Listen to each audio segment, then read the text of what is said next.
जी अस्सलाम वालेकुम dear students. CAF 5 FAR2 lecture 31 start करते हैं जी। अच्छा जी, कुछ डिस्कशंस हैं, 2-3 छोटी मोटी वो कर लेते हैं, इम्पोर्टेंट हैं बहुत। उसके बाद कोशिश करेंगे किसी ना किसी तरफ करीब लग जाए लीज। आज तो IS-21 स्टार्ट नहीं कर पाएंगे इंशाल्लाह, लेकिन कल हम इंशाल्लाह IS-21 स्टार्ट कर देंगे। कुछ टाइम शायद लीज पे भी लग जाए। अच्छा जी, एक कॉन्सेप्ट हमने पढ़ा था गारंटीड रेजिडुअल वैल्यू का और अनगारंटीड रेजिडुअल वैल्यू का, ठीक है, GRV और UGRV। इस कॉन्सेप्ट को थोड़ा सा देख लेते हैं। पहले हम देखते हैं जी लेसर के पॉइंट ऑफ व्यू से, ठीक है। अच्छा, हमने बात कुछ इस तरह से की थी, जैसे मिसाल के तौर पे हमने कहा था जी कि लेसर है, ठीक है, और लेसर जो होता है उसको जब ओनरशिप उसने ट्रांसफ़र नहीं करनी होती तो उसको टेंशन होती है अपने एसेट की। वो कहता है कि लेसी इसको करेगा मिसयूज़, ठीक है। तो उसको कहता है कि भाई लेसी आप जो है ना मुझे कुछ गारंटी कर दो, ठीक है। तो लेसी जो है लेसी वो उसको गारंटी कर देता है कुछ, ठीक है। अब मिसाल के तौर पे कोई फिगर, मिसाल क्या लेनी, थोड़ी देर में क्वेश्चन आएगा, उसी की मिसाल ले लेते हैं, ठीक है। लेसी ने कहा जी आपको मैं 6 रुपये गारंटी करता हूँ। अब लेसी के पॉइंट ऑफ व्यू वाली बात नहीं हो रही। लेसी के पॉइंट ऑफ व्यू से तो ये था कि अगर 6 रुपये लेसी ने गारंटी किए हैं और लेसर को मिल गए हैं बाहर से 10 रुपये, तो फिर लेसी कोई GRV नहीं लेता होता था, याद है। वो एंड पे देख लेते हैं एक बार, ठीक है ना। फिलहाल मैं लेसर के पॉइंट ऑफ व्यू से बात कर रहा हूँ। लेसर के पॉइंट ऑफ व्यू से लेसर ने कहा अच्छा जी ठीक है, ये जो 6 रुपये हैं ये GRV होगी या UGRV होगी? ये GRV है। क्या है? गारंटीड रेजिडुअल वैल्यू, ठीक है। फिर लेसर ने कहा नहीं तसल्ली नहीं हो रही, तो लेसर का ही एक रिश्तेदार है, ठीक है, लेट से लेसर के अबू हैं, तो एसोसिएट ऑफ लेसर जिसको कह सकते हैं, कोई भी रिश्तेदार एसोसिएट कहते हैं, एसोसिएट ऑफ लेसी, सॉरी, ठीक है। थोड़ा सा इनको दूर कर लेते हैं। एसोसिएट ऑफ लेसी का मतलब एसोसिएट कहते हैं ऐसी ऑर्गेनाइजेशन को जिसके साथ कोई शेयर होल्डिंग कॉमन हो, ठीक है ना। जैसे मिसाल के तौर पे लेसी की शेयर होल्डिंग है उस कंपनी में, या उस कंपनी की शेयर होल्डिंग है लेसी के अंदर, तो ये लेसी की रिश्तेदार कंपनी होगी। मैंने आपको कहा जैसे लेसी के वाले साहब होते हैं, ठीक है। तो लेसर ने कहा तसल्ली नहीं हो रही, तो लेसी के वाले साहब ने कहा 1 रुपये आपको मैं भी गारंटी कर देता हूँ, ठीक है।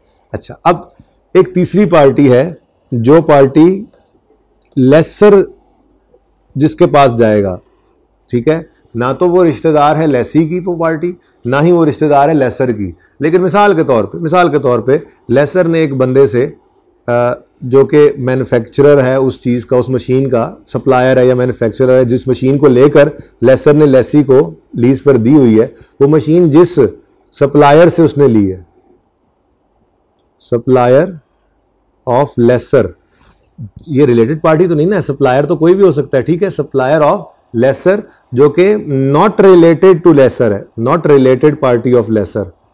लेसी को तो इसका पता ही नहीं होगा। Not related party of lessor का मतलब लेसर का रिश्तेदार कोई नहीं है, ठीक है। लेकिन बहरहाल एक बंदा है, ठीक है, सप्लायर है, तो इसने कहा हाँ भाई देखो तुमसे मैं एसेट खरीदता रहता हूं, तो तुम भी मुझे कुछ गारंटी कर दो। क्या कर दो? तुम भी मुझे कुछ गारंटी दे दो। तो इसने कहा ठीक है जी, 1 रुपया जो है वो मैं भी गारंटी करता हूं। कुछ शायद फिगर्स बदल भी गई हों, बहरहाल फिलहाल तो कोशिश मैंने की ये हो जाए इस तरह से। अब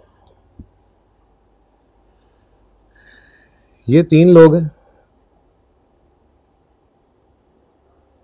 यार ये जो है ना, ये तीसरा भाई जो है ना, इसको ज़रा नीचे ले आते हैं, ठीक है। ये 3 लोग हैं जी। इन 3 लोगों ने, तीनों के तीनों ने क्या किया हुआ है, लेसर को गारंटी किया हुआ है कुछ ना कुछ। सबसे पहले कौन है जी? हमारे भाई लेसी साहब हैं, जिन्होंने कहा यार मैं आपको गारंटी करता हूँ कि मैं 6 मिलियन आपको दूंगा एसेट की रिलीज़ के एंड पे, ठीक है, आप टेंशन ना लें, ठीक है। फिर लेसी का एक रिश्तेदार आगे बढ़ा और उसने आगे बढ़कर कहा यार लेसी टेंशन ना लो, 1 रुपया मैं भी गारंटी करता हूँ, ठीक है। 2 हो गए। तीसरा वो बंदा है जो थर्ड पार्टी है। ये कौन है जी? ये कौन है? ये थर्ड पार्टी है। थर्ड पार्टी कोई मैंने सप्लायर कह दिया, ठीक है, थर्ड पार्टी है ये। थर्ड पार्टी का मतलब क्या है? देखो ये लीज का एग्रीमेंट है, इसमें लेसी और लेसर ये दो पार्टीज हैं, ठीक है ना। और लेसी का रिश्तेदार ये लेसी के लिए रिलेटेड पार्टी है, और एक थर्ड पार्टी मतलब जो बाहर का बंदा है, ठीक है ना। मिसाल के तौर पे हमने कह दिया जी कि उसने रिलेटेड नहीं है, ठीक है ना, तो वो रिलेटेड है लेसर से और ना ही रिलेटेड है लेसी से। इंश्योरेंस कंपनी भी तो हो सकती है, ऐसे ही कोई सप्लायर हो सकता है, तो एक थर्ड पार्टी भी है। अब लेसर जब देखेगा तो इस पूरे डिब्बे को देखेगा, ठीक है जी, और इस पूरे डिब्बे को देखकर क्या कहेगा? इस पूरे डिब्बे को देखकर कहेगा कि जी मुझे 8 रुपए तो हो गए गारंटी, 8 रुपए तो मुझे हो गए गारंटी, ठीक है। अब ये बात करने के बाद, ठीक है, लेसर जो है वो बैठकर सोचेगा कि अब मुझे बाजार से इसकी एक्सपेक्टेड रेजिडुअल वैल्यू मिलनी कितनी है। ये इसकी सोच है, ये सोच है। इस सोच की शक्ल बनाते हैं ज़रा, ठीक है। ये सोच रहा है, ठीक है, और इसने सोचा कि मुझे एक्सपेक्टेड है, एक्सपेक्टेड रेजिडुअल वैल्यू कितनी? 12 रुपये मिसाल के तौर पे मुझे मिल जाएगी, ठीक है। तो ये एक्सपेक्टेड 12 रुपये है, ये तो रेजिडुअल वैल्यू है। रेजिडुअल वैल्यू में से, इस टोटल रेजिडुअल वैल्यू में से गारंटी कितनी हो गई? 8, तो बाकी का यूजीआर भी बन जाएगा कितना? 4। ये थोड़ी सी बात थी ज़रा तफसील से। असल में ना मसला ये है कि अंग्रेज़ी के अंदर ना बड़ी मुश्किल डेफिनेशन लिखी हुई थी स्टैंडर्ड ने। अब मैं आपको ये पढ़ाता हूँ, ज़रा मुझे बता दें कि जीआरवी यूजीआरवी की डिस्कशन किस पेज पे है? यहाँ पे पहले अनगारंटीड की बात कर लेते हैं। वो कहता है जी अनगारंटीड रेजिडुअल वैल्यू क्या होती है?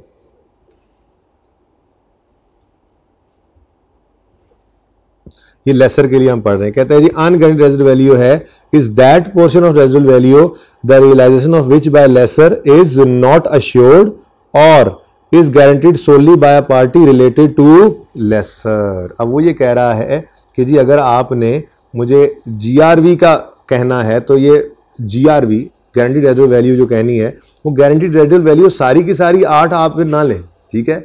आप इसको क्या कहें कि जी 7 तो गारंटीड है, ठीक है, गारंटीड बाय लेसर और guaranteed by associated party of lessor. और जो कोई ऐसा बंदा है, क्या कह रहा है देखें, which is not assured, which is not assured, ये तो हो गया अनगारंटीड, और assured by a party solely by a party related to lessor. यानी कि आप ये कह रहा है कि जी जो लीज का एग्रीमेंट है ना वो इन दोनों के दरमियान है, ठीक है।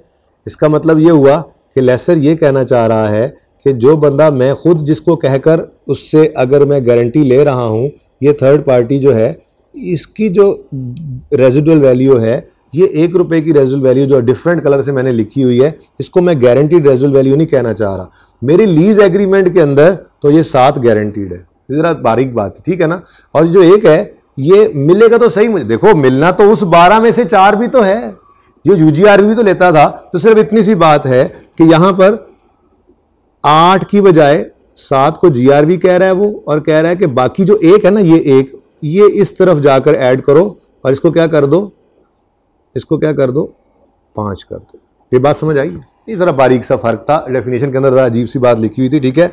अभी मैं आपको गारंटीड रेजिडुअल वैल्यू कहीं लिखी हुई है जी, बताएं जरा, पहले वो पढ़ के आते हैं। गारंटीड रेजिडुअल वैल्यू कहां पे लिखी हुई है?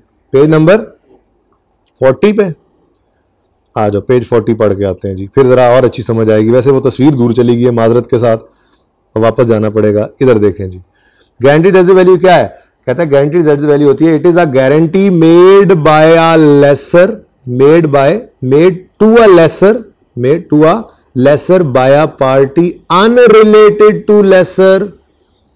अब लेसी भी तो अनरिलेटेड ही है, उसका रिश्तेदार थोड़ा ही है, ठीक है।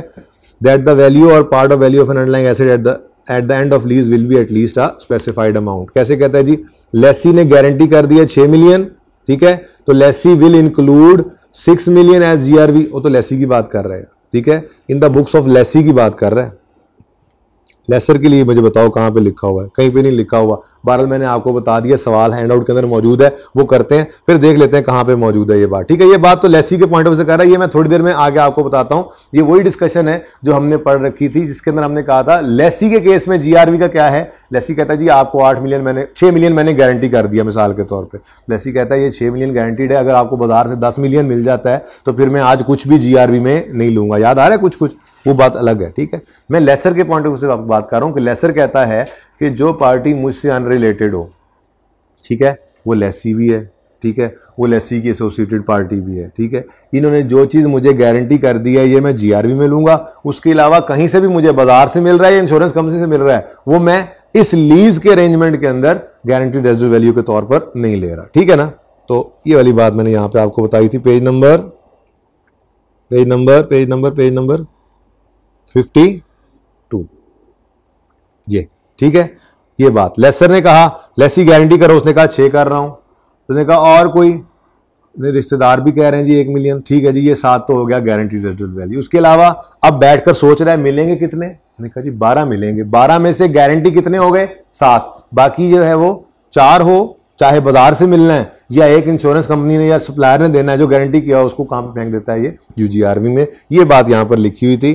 कहता है जी अनगारंटीड रेजिडुअल वैल्यू क्या होती है, unguaranteed residual value is that portion of residual value, total तो है ना 12, ठीक है, टोटल क्या है 12, उसमें से रेजिडुअल वैल्यू टोटल कितनी है जी 12, उसमें से कहता है वो portion the realisation of which by lessor, जो लेसर को मिलेंगे, इज नॉट अश्योर्ड। क्या मतलब वो जो 3 मिलियन बचा है 12 में से 3 जो किसी ने गारंटी नहीं किया हुआ, या is guaranteed solely by a party related to lessor, वो एक जो रिलेटेड पार्टी ऑफ लेसर ने गारंटी कर दिया है। ये सबका सब 4 का 4, ये 4 बना था 5 बना था 5 कैसे बना था, एक इसने दिया हुआ, हाँ ठीक है, 12 में से जी 4 कर दूं जी, ये ले, ये 4 किसी ने श्योर नहीं किया हुआ, ठीक है, और ये एक इंश्योरेंस कंपनी ने श्योर किया हुआ है। वो कहता है ये 4 जमा 1 5 जो है ये क्या होगा, ये अनगारंटीड रेजिडुअल वैल्यू है, जो बाकी फिर इसका मतलब जो फिर लेसी या लेसी के रिलेटेड लोगों ने देना है वो गारंटीड बनेगा सिर्फ। ठीक है, इसको जरा समझने के लिए थोड़ी सी मिसाल हमने इस तरह से ले ली। फिलहाल इसको समझने के लिए एक सवाल करते हैं। ये कॉन्सेप्ट किससे रिलेटेड है, लेसर से रिलेटेड फिलहाल बात हो रही है। देखें, concept of residual value guaranteed and unguaranteed. Lesser expects that residual value of leased asset at the end of lease term will be 12 million. शायद कोई एक आधी फिगर आगे पीछे हो गई हो, वैसे मैंने कोशिश की थी, देखता रहूं यहां से डाटा वही बने। ठीक है, out of which following guarantees are obtained, residual value guarantee given by lessee, residual value guarantee given by lessee associate, ठीक है, नीचे आंसर नहीं पढ़ना, residual value guaranteed by third party machine supplier, ये लेसी से रिलेटेड बंदा नहीं है, और residual value given by lessor's associate. अब ये 1.5 आ रहा है, असल में कहानी इस तरह से है, मैंने वो जरा दोनों, अच्छा वो जो बात है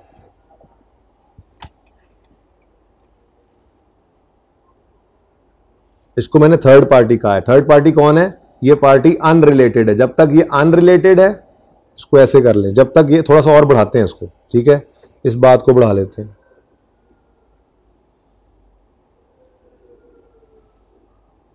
ऐसे करें। अब ये कितना बन रहा है टोटल कितना बन रहा है 8। इसको पूरे 8 को क्या कहो, 1 मिनट के लिए क्या कहो, ये गारंटीड है। मैं और चीज बारीकी में लेकर जा रहा हूं, जैसे उसने पूरी बात कर दी ना, अब ये 8 पूरा क्या हो गया जीआरवी। अब बाकी कितना बचता है 4 में से ना ये लेसर का रिश्तेदार है, इसका कलर कर लेते हैं हम ब्लू। ये कौन है जी, ये लेसर्स एसोसिएट है, एसोसिएट ऑफ लेसर।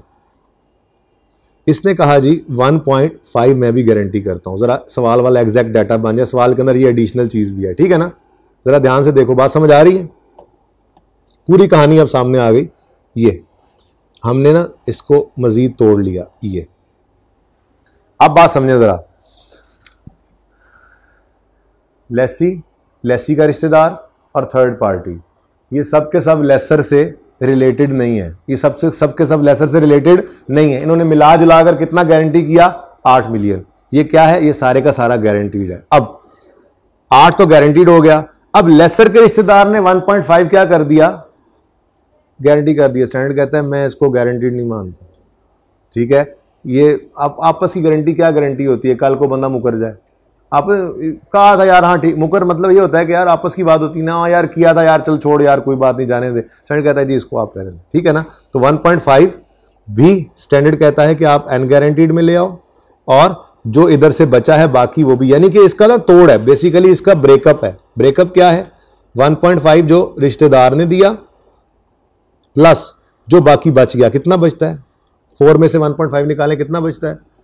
बेसिकली सारा जाना इधर ही है, परेशान ना हो, आना यहां पर 4 ही है, लेकिन डेफिनेशन के अंदर उसने क्या तोड़कर बता दिया। अब जरा पढ़ें इसको, पढ़ें जरा इसको। कहता है अनगारंटीड रेजिडुअल वैल्यू क्या है, is that portion of residual value the realisation of which, total 12 था, the realisation of which is not assured, ठीक है। अब बताओ नॉट अश्योर्ड कितना हो गया, नॉट अश्योर्ड कितना है, नॉट अश्योर्ड कितना है 2.5, टोटल बनाना 4 ही हमने, ठीक है, 5 नहीं बनाना, टोटल बनाना, एक और ऐड कर लिया ना मैंने, ठीक है। इज नॉट अश्योर्ड कितना जी 2.5, और is solely assured by a party related to lessor 1.5, in total तो ये वही 4 बन गया ना, यानी कि बाजार से मिलने हैं 12 में से 6 और 1 और 1, क्या मतलब 6 लेसी, 1 लेसी का रिश्तेदार और 1 किसी का रिश्तेदार नहीं, इंश्योरेंस कंपनी मिसाल के तौर पे, ये 8 के 8 क्या हो गए, ये गारंटी हो गए। अब लेसर, ये स्टैंडर्ड ने कहा हुआ, हम क्या कह सकते हैं, ठीक है। स्टैंडर्ड कह रहा है कि देखिए भाई बात ये है कि आपस के अंदर गारंटियां दे के आप गारंटी नहीं कह सकते, उसको अनगारंटीड रखना है, ठीक है। ये अब फुल फ्लेज कहानी क्या बनती है, अगर डाटा सवाल वाला ही हो, ये बीच में से एक मिस हो गया था, बाकी मैंने सारी चीजें लिख दी थी, अगर ये आ जाए तो ये टोटल कहानी है। क्या लेसर ने कहा, भाई बहुत डर लग रहा है मुझे, तुमने एसिड यूज करना है तो मिस यूज करना है, तुम यूज नहीं करोगे मिस यूज करोगे। लेसी मुझे गारंटी दो, उसने कहा 6 रुपए मैं गारंटी करता हूं, उसने कहा तसल्ली नहीं हो रही, ने कहा मेरे फादर कह रहे हैं 1 रुपए वो भी गारंटी करते हैं, ठीक है। अब लेसर ने फोन किया सप्लायर को, इंश्योरेंस कंपनी को, ये कुछ आप भी तसल्ली दें मुझे, असल में ना ये एसिड जो है ना, क्योंकि वापस मेरे पास आना है, मुझे बड़ा डर लगा हुआ है कि ये मिस यूज करेगा। इंश्योरेंस कंपनी ने कहा, ये सप्लायर ने कहा चल 1 रुपया हम भी गारंटी करते हैं। तो ये 8 का 8 क्या हो गया, ये 8 के 8 लेसर से रिलेटेड नहीं है, ये क्या हो गए जी, ये किस में पड़ गए जी, अनगारंटीड में, सॉरी किस में पड़ गए जी, गारंटीड में, किस में पड़ गए, गारंटीड में। अब लेसर ने आके बैठ के सोचा, लो भाई 8 तो मुझे हो गए गारंटी, क्या हो गए गारंटी, मिलेंगे कितने याद आ रहा है, मिलेंगे टोटल 12। अब 12 में से अगर ये चीज छुपी हुई है तो 12 में से 4 क्या है, यूजीआरवी।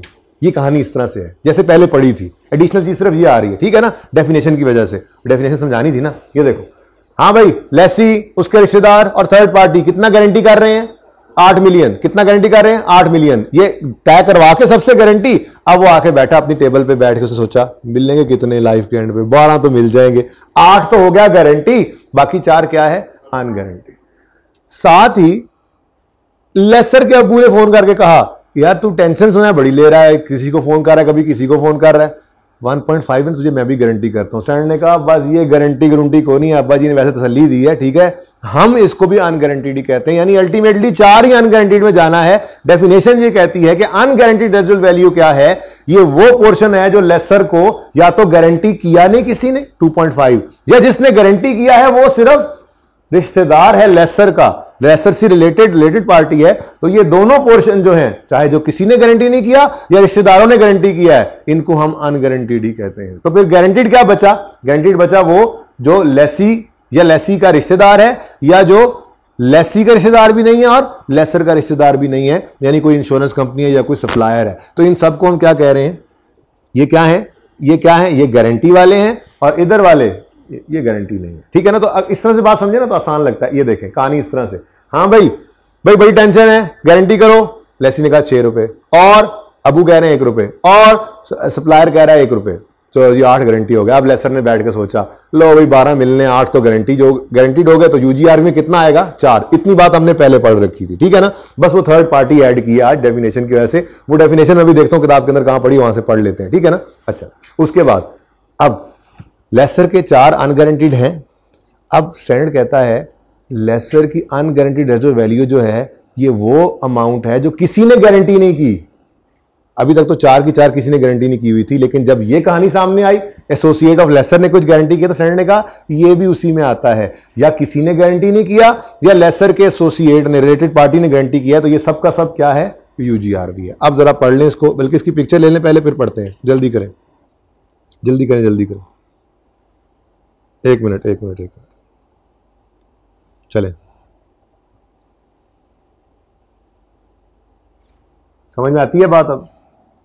ठीक है, अब जरा डेफिनेशन को पढ़ें। क्या कहता है जी, यूजीआरवी क्या है? जीआरवी तो फिर आ गया ना, जीआरवी की डेफिनेशन अभी कहीं पे पढ़ते हैं ना, जहां पे जाके किताब में पढ़ेंगे तो वहां पे आपको ये नजर आ जाएगा। ठीक है ना, तो ये जीआरवी की डेफिनेशन है। ये क्या है, ये मैंने क्या लिखा है यहां पर, ये गारंटीड रेजिडुअल वैल्यू है। ठीक है, और ये क्या है, ये 4 रुपए क्या है, यूजीआरवी, जिसकी डेफिनेशन ये पड़ी हुई है, यूजीआरवी। देखो जरा, यूजीआरवी की ये डेफिनेशन है, ये जो मैंने यहां पे इन दोनों को लिखा है, देखो। ठीक है, अब जरा यूजीआरवी की डेफिनेशन पढ़ो, क्या कहता है, पढ़ो। UGRV is that portion of residual value the realisation of which by lessor, जो लेसर को मिलेंगे तो सही, लेकिन इज नॉट अश्योर्ड, किसी ने उसकी गारंटी नहीं की हुई, 2.5, और is guaranteed solely by a party related to lessor, यानी 1.5 हमारी एग्जांपल में। तो ये 4 का 4 क्या है, स्टैंडर्ड ने कहा ये 4 का 4 अनगारंटीड रेजिडुअल वैल्यू है। बात हजम नहीं होती कि यार लेसर के अबू कह तो रहे हैं 1.5, उन्होंने कहा नहीं, आपस की बातें नहीं यहाँ पे। ठीक है ना, हमारे हिसाब से अनगारंटीड ही है, IFRS 16 ने कहा। ठीक हो गया, सही है। थोड़ी सी मुश्किल डिस्कशन थी इसलिए थोड़ा सा टाइम लग गया। अच्छा जी, उसके बाद क्या करना है हमने, अच्छा अब एक बात जो भूल ना जाओ, ठीक है, ये तो यूजीआरवी का कॉन्सेप्ट है। यूजीआरवी का कॉन्सेप्ट है किसके पॉइंट ऑफ व्यू से, लेसर के पॉइंट ऑफ व्यू से। किसके पॉइंट ऑफ व्यू से, लेसर के। लेसी याद है आपको, लेसी क्या कहता था, लेसी यहां पे आगे घर पे बैठ के ये सोचता था, ठीक है, आगे सोचता था यार ये लेसी है, ठीक है ना, ये कहता था यार 6 रुपए मैंने क्या कर दिए गारंटी। अब ये सोच रहा है, ये सोचा, इसने कहा मैंने इतना अच्छा इस्तेमाल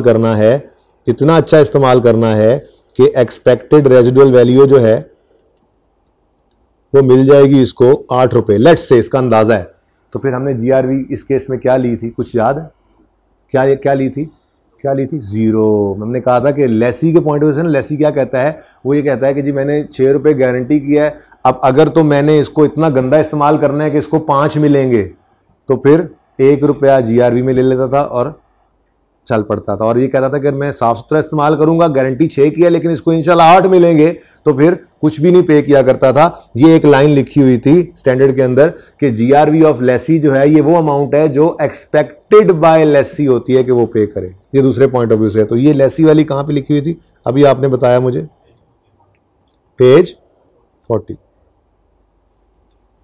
ये देखें जी, guaranteed value, it is a guarantee made to a lesser by a party unrelated to lesser। यहां से ये बात नजर आती है। अनरिलेटेड कौन था, लेसी भी लेसर से अनरिलेटेड था, फिर एसोसिएट ऑफ लेसी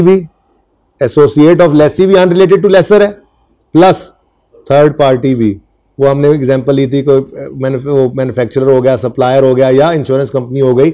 ये तीनों के तीनों क्या हैं, ये तीनों ही अनरिलेटेड है लेसर से।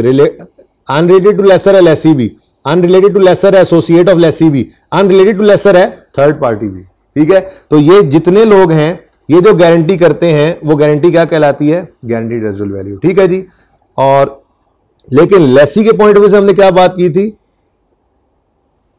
वो हमने यहां पर GRV in the books of Lesi के केस में कहा था। लेसी लीज क्या कहता है जी, वो कहता है लेसी हैज गारंटी 6 मिलियन, और अगर वो कहता है कि जी मिसाल के तौर पे कोई बात और नहीं लिखी हुई तो सारे का सारा कहां चला जाता है, जीआरवी के अंदर 6 मिलियन। रेजुअल वैल्यू कहता है मशीन की एंड पे 15 मिलियन है और लेसी ने 10 मिलियन गारंटी की हुई है, तो फिर कुछ भी इंक्लूड नहीं करता था। क्यों, क्योंकि हमने कहा था कि लेसी की यूजीआरवी जो है, लेसी की जो जीआरवी होगी वो होगी जो expected to be paid by lessee है।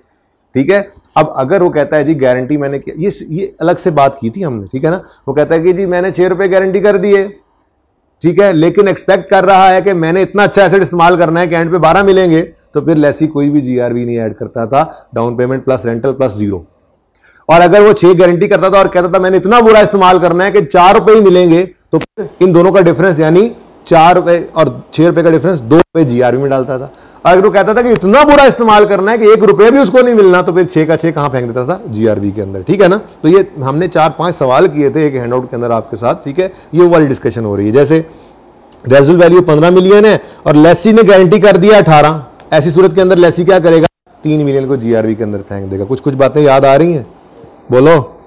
चलो, बहरहाल लेसर के पॉइंट ऑफ व्यू से करनी थी बात, लेकिन लेसी के पॉइंट ऑफ व्यू से भी साथ ही हो गई, ठीक है। तो कॉन्सेप्ट ऑफ जीआरवी और यूजीआरवी। जीआरवी क्या होता है जी, जीआरवी लेसर के पॉइंट ऑफ व्यू से सोचें, जीआरवी क्या होता है जी, ये वो अमाउंट है जो गारंटी करता है लेसर को, वो बंदा जो लेसर से रिलेटेड नहीं है, वो लेसी भी है, वो लेसी का रिश्तेदार भी है और वो थर्ड पार्टी भी है। तो जो लेसी का रिश्तेदार और थर्ड पार्टी गारंटी ना करें वो फिर अनगारंटीड है, चाहे वो लेसर का अपना रिश्तेदार है, तस्वीर खिंचवा दी आपको, ठीक है, और चाहे वो कोई भी नहीं है, तो वो सारे का सारा कहां चला गया, अनगारंटीड। ये तो हो गई बात लेसर के पॉइंट ऑफ व्यू से।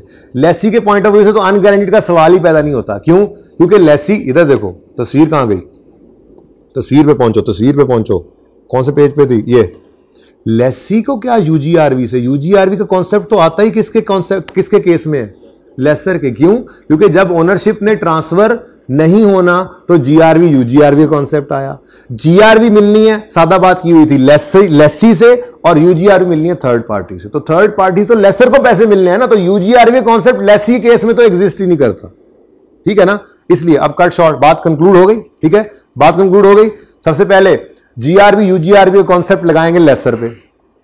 लेसर के केस में जीआरवी क्या है, जो लेसर के अनरिलेटेड पार्टीज की तरफ से उसको गारंटी हो जाए। लेसी भी अनरिलेटेड है, जिसके साथ उसने एग्रीमेंट किया लीज का, लेसी भी अनरिलेटेड है, लेसी का एसोसिएट भी अनरिलेटेड है और थर्ड पार्टी भी अनरिलेटेड है। इन्होंने जो कर दिया गारंटी वो जीआरवी, ठीक है, और जो इन्होंने गारंटी नहीं किया या जिसने किया वो उसका रिश्तेदार है, ये दोनों हिस्से, दोनों ही क्या है, ये यूजीआरवी के अंदर आ गए। ये तो हो गया लेसर के पॉइंट ऑफ व्यू से। अब लेसी के केस में गए तो यूजीआरवी का तो कॉन्सेप्ट ही कोई नहीं है, रह गया जीआरवी। अब जीआरवी में आए तो लेसी कहता है जी मैंने मिसाल के तौर पे 6 रुपए इसने कहा था ना, ठीक है, मैंने 6 रुपए गारंटी की हैं।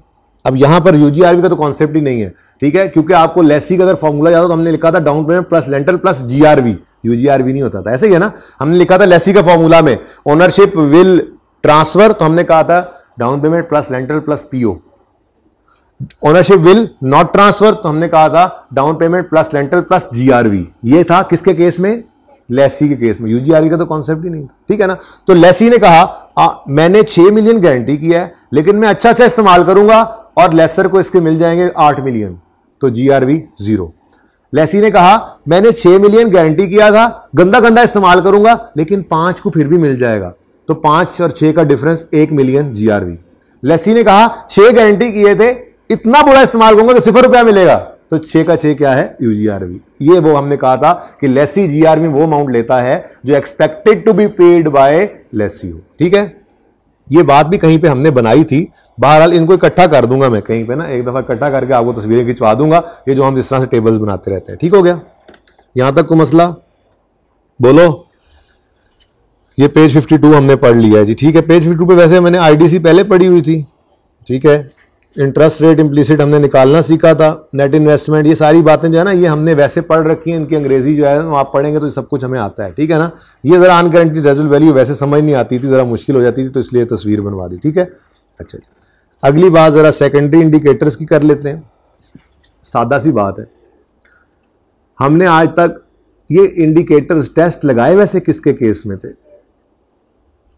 लेसी के केस में टेस्ट लगाते थे 5 टेस्ट, लेसी के सवालों में, लेसी के सवालों में। इधर देख भाई, मेरा सवाल, लेसी के सवाल में कोई 5 टेस्ट नहीं लगते थे। लेसी की या तो नॉर्मल लीज होती थी या रिकग्निशन एग्जाम्पशन वाली, लो वैल्यू और शॉर्ट टर्म, ठीक है। लेसर के केस में हम 5 टेस्ट लगाते थे, उनमें से किसी एक का जवाब भी अगर यस आता तो हम कहते थे इसको कह दो फाइनेंस लीज वरना ऑपरेटिंग लीज। याद आ रहा है, ठीक है। अब थोड़ी सी बात बढ़ा रहा हूं मैं, 5 टेस्ट नहीं है, बेसिकली 8 टेस्ट है, ठीक है। 5 नहीं है, 8 टेस्ट हैं। 5 तो थे प्राइमरी, 3 स्टैंडर्ड ने सेकेंडरी भी दिए हुए हैं कि अगर वो 5 के 5 ना हो तो उसके अलावा 3 और भी हैं, वो भी लगा के चेक कर लिया करो, ठीक है। लेकिन वो 5 तो सही है, इंपॉर्टेंट थे, हमने याद भी कर ली। याद तो मैंने वो भी नहीं करवाए थे, लेकिन इतनी बार अप्लाई किया कि हमें याद हो गए, ठीक है ना। ये तो बिल्कुल भी याद करने की जरूरत नहीं है, ये सिर्फ आपने पैरा देखना है किसके अंदर पड़े हुए हैं, एक दफ़ा पढ़ के समझ लेते हैं, ठीक है, किसी एमसीक्यू में ना आ जाए, ठीक है।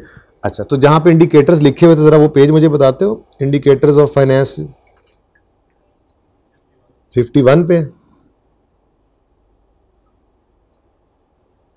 नहीं पेज नंबर 50 पे पहले आए ना, ये जो हमने पढ़े थे प्राइमरी इंडिकेटर्स, ये 5 टेस्ट थे, याद है? ठीक है, ownership will transfer without any payment, या will transfer after purchase option price payment, या लीज टर्म जो है वो यूजफुल लाइफ जो लीज टर्म का 75% उससे ज़्यादा है, या present value of lease payment fair value के सब्सटेंशियली इक्वल है, या एसेट स्पेशलाइज नेचर का है। ये वो 5 टेस्ट थे। ये थे कौन से? ये प्राइमरी इंडिकेटर्स हैं। कौन से हैं जी? Primary indicators for testing lease as finance और ऑपरेटिंग। ठीक है, अब उसने कहा if any of the above point is yes lease will be finance, मतलब एसेट को किताबों से निकाल दो भाई लेसर, और अगर नहीं तो फिर ये क्या है? ऑपरेटिंग लीज, यानी एसेट को किताबों से निकालो मत। अगली बात, अब ये पैरा 64 के अंदर लिखी हुई है, इसलिए मैंने कहा याद करने की जरूरत नहीं है। बेसिकली स्टैंडर्ड कहता है वो 5 में से अगर सबका जवाब यस आ जाए तो ऑपरेटिंग लीज पे जाने से पहले सबका जवाब नो आ जाए तो ऑपरेटिंग लीज पे जाने से पहले जरा ये सेकेंडरी इंडिकेटर्स भी लगा के चेक कर लेना। वो सेकेंडरी इंडिकेटर्स क्या हैं सुने इधर।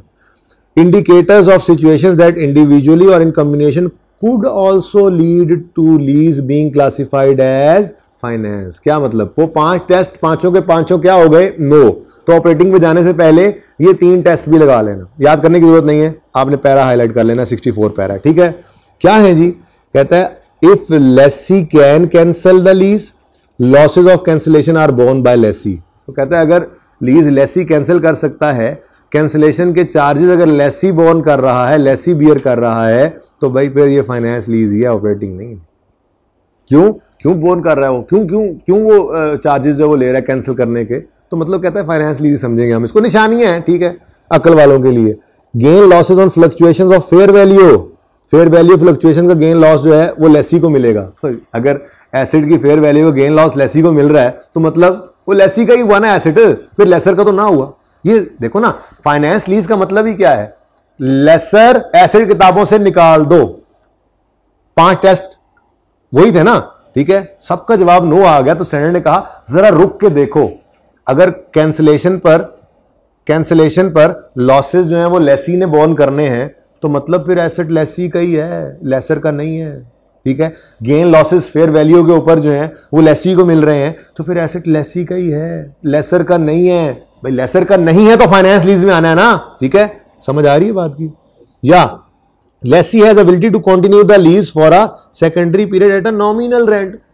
याद है कुछ एक्सटेंशन हम स्टार्ट से ही ले लेते थे, वो कह रहा है कि जी एक्सटेंड कर सकता है लीज बहुत नॉमिनल पेमेंट करके, तो एसेट लेसी का ही है, लेसर का नहीं है। ये जरा लगा लेना। अगर ऊपर वाले 5 के 5 का जवाब नो आ जाए तो ऑपरेटिंग लीज पे जाने से पहले देख लो, अगर सवाल में कहता है कि गेन लॉसेज लेसी को आने तो यार फिर लेसी का ही एसेट है। ठीक है, या एक्सटेंशन होती है बड़ी नॉमिनल अमाउंट, यार लेसी का ही है, फाइनेंस लीज ही करो इसको। ठीक है ना, फाइनेंस लीज के तौर पे क्रिएट करो, या लेसी कैंसिल करके खर्चे सारे वो भरेगा, बस फिर फाइनेंस लीज ही है। ठीक है ना, ये क्या है? ये सेकेंडरी इंडिकेटर्स है। ठीक है, हो सकता है वापस ना करना हो, सिर्फ लीज कैंसिल हो, ये तो सवाल के ऊपर डिपेंड करता है। ठीक है ना, 12 सेकेंडरी इंडिकेटर्स हैं। 5 लगाने के बाद अगर ऐसी कोई बात लिखी हुई हो तो स्टैंडर्ड की बात मानते हो, उसको फाइनेंस लीज के तौर पे ट्रीट करना है आपने। ठीक है, चाहे ऊपर वाले सबका जवाब नो आ जाए, इनमें से किसी एक का जवाब यस आ जाए तो फिर फाइनेंस लीज बन जाएगी, ऑपरेटिंग नहीं रहेगी। ठीक है ना, तो आप लिख लो यहाँ पे उर्दू में अपने पास लिख लो, अगर ऊपर वाले 5 का जवाब नो है और इनमें से कोई एक यस हो गया है तो it could also lead to lease being classified as finance lease. तो फिर क्या हो जाएगी? वो फाइनेंस लीज। ये लिखो ना, ऊपर वाले 5 का जवाब नो आया लेकिन इन 3 में से कोई एक यस हो गया तो लीज फाइनेंस हो जाएगी।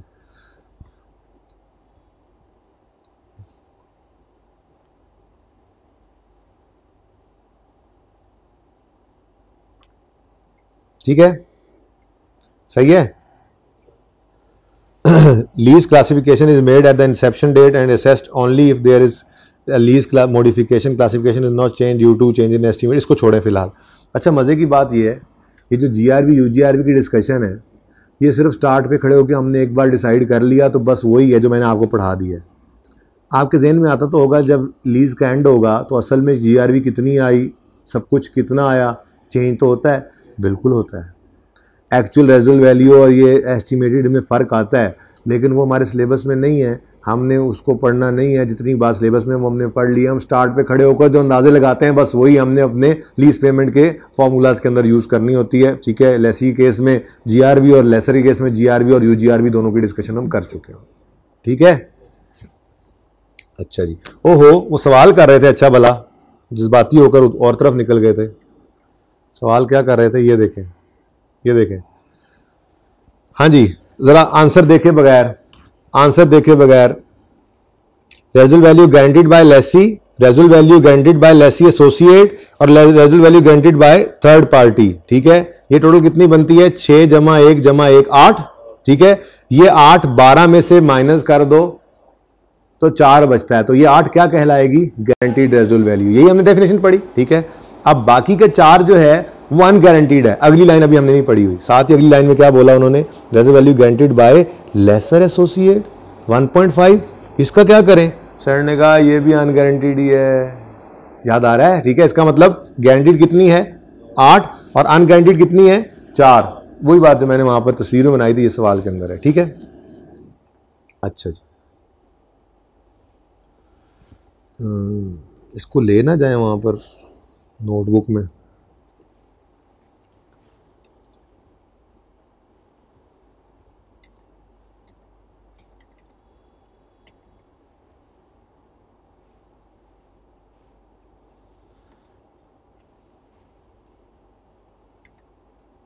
चलें जी, ये हो गया जी डन। क्या क्या हो गया है, concept of GRV UGRV start में परेशान किया इसने, फिर काबू में आ गया। सेकेंडरी इंडिकेटर्स पढ़ लिए। ओ, ये बहुत ही इंपॉर्टेंट डिस्कशन है, लेकिन उससे पहले हमने लेसर की ये जो डिस्कशन की थी, ठीक है, इसमें ये क्वेश्चन भी कर लिया हमने। ठीक है,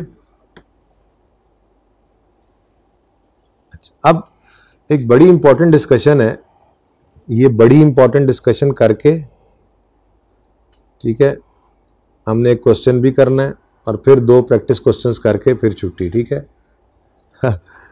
स्टैंडर्ड कहता है, ये बात तो वैसे शुरू में करने वाली थी कि ज़रा पहले ये देख लो जो अरेंजमेंट आप 2 लोगों के दरमियान कर रहे हो वो लीज है भी कि नहीं।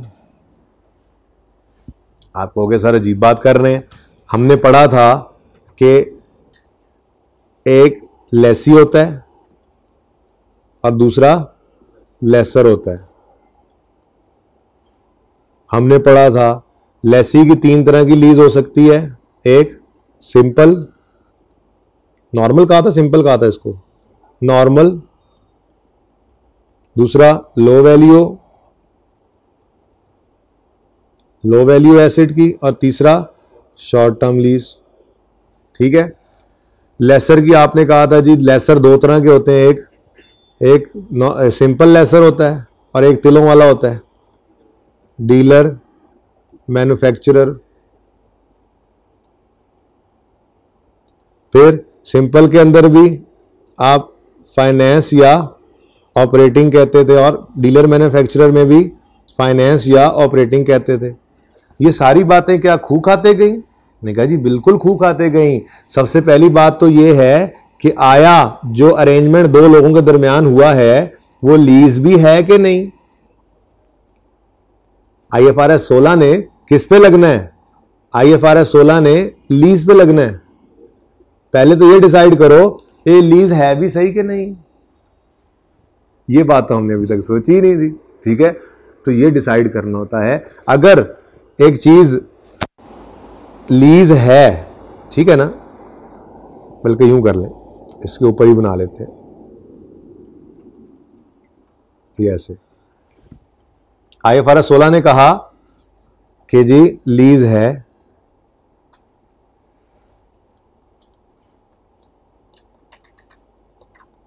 If answer is yes. अगर IFRS 16 कब लग रहा है, ठीक है, अगर लीज है यस तो फिर बल्कि यूं करना चाहिए, ज्यादा बेहतर यूं लिखें कि अगर तो लीज है, if the answer is yes, अगर आंसर यस है तो ये इतने दिनों से हम क्या पढ़ रहे थे, IFRS 16। इसने कहा फिर ये सब कुछ कर लो। ठीक है। लेकिन अगर ये लीज ही नहीं है, अगर लीज ही नहीं है तो फिर कौन सा IFRS 16 भाई, फिर तो वो बचपन वाली अकाउंटिंग है। बस फिर इसको असल में ना लेसी कहना ही नहीं चाहिए हमें। कोई भी अरेंजमेंट हो तो हम उसे कस्टमर कहें, कस्टमर, एक सप्लायर दूसरा कस्टमर। अब अगर हम ये क्राइटेरिया पढ़ने जा रहे हैं, ये पास होता है और लीज के लिए क्वालिफाई कर जाता है अरेंजमेंट, तो हम कहेंगे चल भाई IFRS 16 में आ जा। अब एक लेसी है और एक लेसर है, लेसी की अपनी अकाउंटिंग है, लेसर की अपनी अकाउंटिंग है। लेकिन अब क्राइटेरिया पास ही नहीं होता तो हम कहेंगे बस यार ये फिर वो बिल्कुल आम सा एक अरेंजमेंट है जिसके अंदर आपने किराए पे एसेट दिया है तो आप रेंट एक्सपेंस डेबिट करें और कैश क्रेडिट करें एक बंदा, और दूसरा बंदा कैश डेबिट करे और रेंटल इनकम क्रेडिट कर ले, ठीक है ना। फिर लीज की तरफ लेके ही ना हो आपको कि ऐसी एंट्री तो हमने यहां भी की थी। हाँ वो ऑप्शन था एक जगह पर जाकर, लेकिन वो तो फिर सोच सोच के किया था ना हमने। ये काम कब किया था rent expense debit cash credit वाला? वो जी जब लेसर की जो है, लेसी की जो है वो सिंपल लीज थी, ठीक है। ये कब किया था हमने जी? ये जब वो लेसर की ऑपरेटिंग लीज थी। ये तो सोचना पड़ा था ना, लेकिन ये सोचे बगैर ही हम ये काम कर देंगे। सिंपल एक अरेंजमेंट होगा, IFRS 16 का कोई रूल ही नहीं लगेगा। वो कब होगा वो उसको पढ़ने के लिए हम अब चल रहे हैं। कौन से पेजेस पर देखते हैं जी? सबसे पहले आओ, हट गया ये जी, lease is a lease, is not a lease. पहले ये तो डिसाइड करो, ठीक है। आखिरी बातें चल रही है ना, असल में आखिर के अंदर जाके ऐसी बातें होती है। तो लीज है भी या नहीं? तो सबसे पहले पेज 60 से 63 के ऊपर चलते हैं।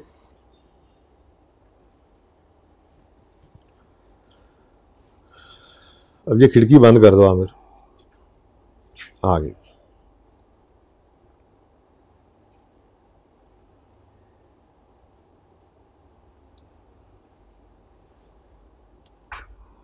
अच्छा, अब स्टैंडर्ड जो है ना वो दो चीजें जो है ना, दो चीजों की बात करता है, ठीक है।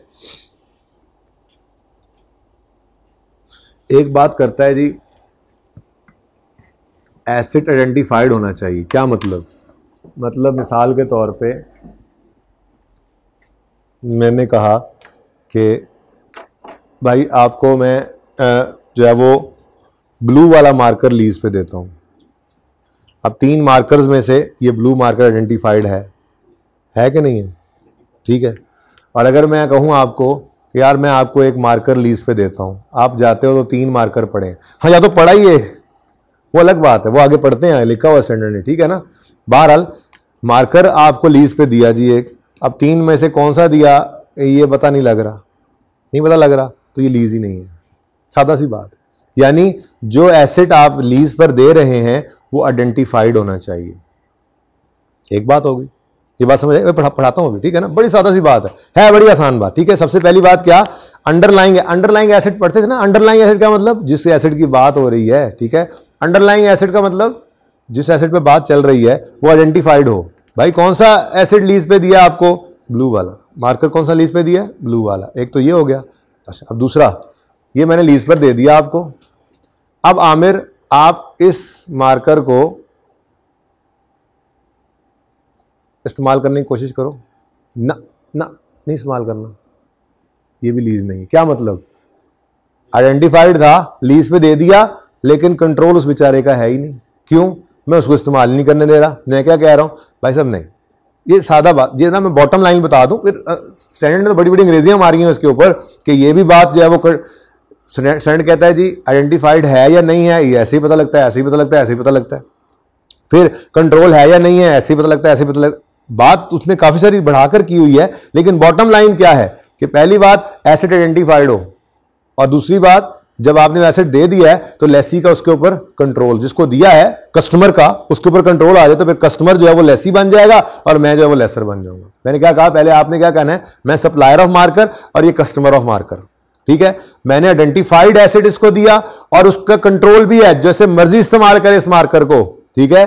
तो दो शर्तें जब पूरी हो गई तो हम क्या कहेंगे? अब ये कस्टमर, ये सप्लायर कस्टमर की बजाय लेसर लेसी का रिलेशन बन गया। अब IFRS 16 आ जाएगा। अब IFRS 16 मुझे अगर कहेगा 5 टेस्ट लगाओ, बल्कि अब तो 3 एडिशनल सेकेंडरी भी लगाओ, चेक करो, अगर किसी का भी जवाब यस आए तो फाइनेंस लीज करो मार्कर की, वरना ऑपरेटिंग, ठीक है। मैन्युफैक्चरर डीलर हो तो उसकी अपनी कहानी है। और इसके ऊपर IFRS 16 लगेगा और कहेगा हाँ भाई बताओ ये नॉर्मल लीज के तौर पे रखना है या इसको एग्जाम्पशन, रिकग्निशन एग्जाम्पशन में लेकर जाना है। तो ये बात समझ आई है? पूरी पिक्चर होनी चाहिए सामने, ठीक है ना। पहली बात सप्लायर और कस्टमर, सप्लायर बोर हो रहे हैं ना, कोई बात नहीं, बहुत जरूरी बात है, ठीक है ना। थ्योरी है, क्या करें, अब आगे दो सवाल ही करने हैं बस, ठीक है। सप्लायर और कस्टमर, अभी तक क्या है हम, सप्लायर और कस्टमर। मार्कर आइडेंटिफाइड दिया मैंने और कंट्रोल भी इसका हो गया, तो अब मैं लेसर और ये लेसी। अब IFRS 16 की अकाउंटिंग है, मेरे ऊपर अपना हिसाब है और इसके ऊपर अपना हिसाब है। ये बात समझे हो। मार्कर वापस करो, कोई लीज फीस कोई नहीं। अच्छा, अब जरा यहां से पढ़ते हैं स्टैंडर्ड ने क्या अंग्रेजियां मारी हुई हैं। अच्छा, ये सब कुछ डिसाइड तो स्टार्ट पे करते हैं ना, इंसेप्शन पे। Identifying whether entity has a lease, क्या मतलब, मैं अगर हूं तो या वो है, मैं लेसर हूं और वो लेसी है, दोनों के केस में लीज होती है ना। तो कह रहे थे आइडेंटिफाई तो करो लीज है भी कि नहीं। पढ़ते हैं, at inception of a contract an entity shall assess whether the contract is or contain a lease. कैसे पता लगेगा, a contract is or contain a lease if contract conveys right to control. ठीक है, कि मार्कर जैसे मर्जी इस्तेमाल करो, आपको कंट्रोल दे दिया। The use of an identified asset, देखो इतनी बारीक सी एक लाइन लिखी हुई है स्टैंडर्ड ने, ठीक है, लेकिन ये दो शर्तें हैं बेसिकली, ठीक है। पहली राइट टू कंट्रोल का होना और दूसरी एसेट का आइडेंटिफाइड होना। ओके, अब इसके ऊपर स्टैंडर्ड ने फिर थोड़ी सी बहस की। ये पैरा 9 के ऊपर, पैरा 9 के अंदर ये लिखा हुआ है। अब इसके ऊपर थोड़ी सी बहस क्या है, इज द एसेट आइडेंटिफाइड। अब पता कैसे लगेगा आइडेंटिफाइड है, मैंने तो यहां से कह दिया ना, सादा सी बात, 3 मार्कर में से यार ये नीला तुम्हें दिया, ठीक है। तो स्टैंडर्ड कहता है मैं कैसे पता लगाऊंगा कि ये आइडेंटिफाइड है या नहीं है, जरा आप मुझे थोड़ी सी रोशनी डालने दो। अब ये थोड़े एक्सप्लेनेशन पैरास जो होते हैं उनके अंदर से, आइडेंटिफिकेशन कैन बी एक्सप्लिसिट और इम्प्लिसिट। एक तो मैंने ये कह दिया था कि ये मार्कर ब्लू वाला आपको मैंने दिया लीज पे, और दूसरा ये एक ही मार्कर यहां पे पड़ा है और मैंने इसको कहा आमिर को कि जाओ, मैंने मार्कर आपको लीज पे दिया, और जब वो आगे गया जाकर देखा तो मार्कर ही कौन सा पड़ा हुआ है, ब्लू। तो ये एक्सप्लिसिट ना सही, इम्प्लिसिट सही है, तो ये भी क्या है, तो ये भी आइडेंटिफिकेशन, ठीक है। A contract might name a specific asset, blue marker, underline करके लिख लो, अंडरलाइन करके लिख लो, ब्लू मार्कर। स्पेसिफिक एसेट को क्या लिखा आपने ऊपर, ब्लू मार्कर, ये एक्सप्लिसिट है। और a specific asset could simply be implied through it being made available to lessee. मैंने कहा जाओ तुम्हें एसेट लीज पर दिया और आगे मैंने रखा है सिर्फ ब्लू वाला हुआ है, बाकी सारे मैं उठा के साथ ले गया हूं, ठीक है ना। तो ब्लू एसेट, ब्लू मार्कर है, यूं लिखे ना आप, contract might name a specific, 3 में से एक ब्लू वाला, और नीचे वाला implied through it being made available का मतलब रखा ही कौन सा हुआ है, ब्लू वाला। बात समझ आ गई। तो स्टैंडर्ड ने क्या कहा, मैं कहूंगा कि एसेट आइडेंटिफाइड है, एक तो ये हो गया, ठीक है। क्या कहा स्टैंडर्ड ने, कब मैं कहूंगा आइडेंटिफिकेशन हो गई है, क्या एसेट आइडेंटिफाइड है। उन्होंने कहा जी एक्सप्लिसिट हो सकता है और इम्प्लिसिट भी हो सकता है। ये बात समझ आ गई है, ये बात समझ आ गई है। नेक्स्ट, एक्सप्लिसिट स्पेसिफिक एसेट है और इम्प्लिसिट वो रखो ही वो वाला जो देना है। तो क्या कहेंगे हम, एसेट आइडेंटिफाइड। आइडेंटिफाइड तो पहली शर्त पूरी हो गई है, लीज की तरफ जा रहे हैं, ठीक है। अब आगे स्टैंडर्ड कहता है asset is not considered as identified if supplier has substantive right of substitution. ये बड़ी इंपॉर्टेंट बात है। क्या मतलब, मैंने इसको कहा ये ले जाओ मार्कर, लेकिन मैं किसी वक्त इसको बदल सकता हूं। अब बदलने का मतलब भाई कुछ छोटी मोटी बात नहीं होती, इसने ब्लू मार्कर लिया है, कल को मैं रेड वाला दे दूं, बदल गया एसेट यार, तो ये तो कोई बात ना हुई, ठीक है। मैंने सब्सटेंटिव राइट टू सब्स्टिट्यूट अपने पास रख लिया, तो स्टैंडर्ड ने कहा फिर ये कोई आइडेंटिफिकेशन नहीं है, आज आप नीला दे दो और कह दो मैं किसी वक्त नहीं, ऐसे ही है। बल्कि आज मैंने नीला वाला मार्कर दे दिया, मैं किसी वक्त कहूंगा मैं बदल दूंगा, तो फिर ये कौन सी आइडेंटिफिकेशन हुई, फिर ये तो ना हुई आइडेंटिफिकेशन, तो लीज नहीं है। ये कह रहा है स्टैंडर्ड। क्या कहता है B14 में, क्या कहता है, आगे एक्सप्लेनेशन आपके लिए है, ठीक है ना। ये B14 में क्या कहता है, asset are not considered as identified if supplier has substantive right of substitution, ठीक है। तो कब आइडेंटिफाइड होगा, जब एक्सप्लिसिटली या इम्प्लिसिटली आपने आइडेंटिफाई कर दिया। लेकिन कहता है अगर राइट टू सब्स्टिट्यूट अपने पास रख ले लेसर, तो फिर ये आइडेंटिफाइड नहीं माना जाएगा हमारी नजरों में, ठीक है। फिर ये लीज चीज कोई नहीं है। अब आगे एक्सप्लेनेशन है, क्या मतलब, क्या मतलब है जी इसका, right substantive right of substitution अगर आपने रख लिया है तो उसका क्या मतलब है। कहते हैं जी supplier's right to substitute asset is considered substantive if supplier has practical ability to substitute, for example asset with specialised nature can not be substituted. ठीक है, क्या कहता है जी, ये देख लो आप कब कहोगे, ये देखो क्या कह रहे हैं, supplier's right to substitute asset is considered substantive. कब सब्सटेंटिव समझा जाएगा, वो कहता है जब प्रैक्टिकली सब्स्टिट्यूट कर सकता हो। ठीक है, कुछ एसेट होते हैं जो इतने स्पेशलाइज्ड नेचर के होते हैं कि वो सब्स्टिट्यूट हो ही नहीं सकते, तो फिर तो कोई एबिलिटी ना हुई। ठीक है, यानी कि प्रैक्टिकल एबिलिटी टू सब्स्टिट्यूट है, अगर कर सकते हो लेसर, तो फिर हम कहेंगे सब्सटेंटिव है राइट टू सब्स्टिट्यूट। लेकिन ऐमें कहानियां डाल लिख दिया मैं सब्स्टिट्यूट कर दूंगा, अल्लाह के बंदे पाकिस्तान में तुमने वो बाहर से मंगवा के रखा ही, एक जापान से एसेट हुआ है, काहे सब्स्टिट्यूट, कैसे करोगे सब्स्टिट्यूट, कहां से करोगे सब्स्टिट्यूट, कह रहे हो तुमने लिख दिया है, तो ये कोई सब्सटेंटिव राइट टू सब्स्टिट्यूट नहीं मानेंगे हम, ये आइडेंटिफाइड में आ जाएगा। बात समझे हो, ब्रैकेट में वो एग्जांपल लिखिए कब नहीं होगा। तो क्या है जी, supplier right to substitute asset consider कब होगा सब्सटेंटिव, जब supplier has practical ability to substitute, कर सकता है। सेकंड, वुड बेनिफिट इकोनॉमिकली, उससे उसको फायदा भी होगा। If the right of supplier is considered to be substantive the asset is not identified. बात समझो, ये तो वहां पे लिखी थी बात, अगर राइट टू सब्स्टिट्यूट सब्सटेंटिव नहीं है तो फिर एसेट अगर राइट टू सब्स्टिट्यूट सब्सटेंटिव है तो एसेट जो है वो आइडेंटिफाइड नहीं है, आइडेंटिफाइड नहीं है तो लीज नहीं है। ठीक है, note, if it is difficult to determine that right is substantive or not, we must assume that the substitution right is not substantive। कहता है अगर आपको परेशानी हो रही है ना कि यार पता नहीं ये सब्सटेंटिव है या नहीं है, सवाल पर्चे के अंदर ही आ जाता है, आप कह रहे हो यार समझ नहीं आ रही, उन्होंने लिखा हुआ है कि राइट टू सब्स्टिट्यूट है, सब्सटेंटिव है या नहीं है।